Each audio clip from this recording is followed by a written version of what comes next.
गरीब, महिला, युवा, शेतकरी यांच्यासाठी मोदी सरकारने आणलेल्या विशेष योजनांची अंमलबजावणी गतीने सुरू आहे। त्यामुळे निश्चितच पंतप्रधान नरेंद्र मोदी यांच्या नेतृत्वाखाली रालोआ 400हून अधिक जागा मिळवेल असा विश्वास ज्येष्ठ भाजपा नेते आणि मध्य प्रदेशचे माजी मुख्यमंत्री शिवराज सिंग यांनी व्यक्त केला आहे।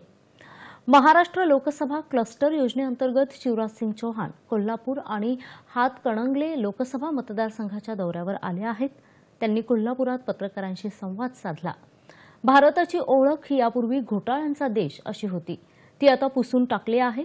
आता देशात कुठेही पाहिलं तर विकासच दिसत आहे असं ते म्हणाले। त्यापूर्वी सकाळी शिवराज सिंग चौहान यांनी कोल्हापुरातल्या ऐतिहासिक बिंदू चौकातील भारतरत्न डॉक्टर बाबासाहेब आंबेडकर आणि महात्मा फुले यांच्या पुतळ्याला पुष्पहार अर्पण करून अभिवादन केलं। यानंतर एका चहाच्या टपरीवर त्यांनी कोल्हापुरातील विविध क्षेत्रातील मान्यवरांशी आणि नागरिकांशी चर्चा केली। यावेळी खासदार धनंजय महाडिक यांच्यासह भाजपाचे पदाधिकारी आणि कार्यकर्ते उपस्थित होते। तत्पूर्वी शिवराज सिंग चौहान यांनी श्री महालक्ष्मी अंबाबाई मंदिराला भेट देऊन देवीचं दर्शन घेतलं।